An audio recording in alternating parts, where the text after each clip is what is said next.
ভগ্নাংশ ছোট বড় করার ম্যাজিক ট্রিক্স। আমরা এই ভগ্নাংশটিকে এটা আর এটা গুণ করব। 3 পাঁচা কত? 15 আর 4 আষ্টা 32। তাহলে আমাদের বড় কোনটা? 32 বড়। তাহলে আমাদের ভগ্নাংশ 4 আষ্টা 32। তাহলে আমাদের বড় এটি, তার মানে 4-এর 5 বড়। এই ভগ্নাংশটিকে আমরা কি করতে পারি? 6 এবং 12 গুণ করলে হয় 6 12 72 এবং 5 এবং 7 5 7 35। তাহলে আমাদের এখানে বড় কোনটি? এটি। তাহলে আমাদের এখানে 6-এর 7 বড়।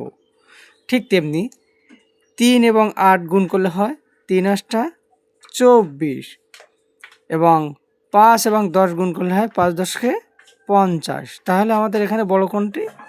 এটি। তাহলে অর্থাৎ 5-এর 8 বড়।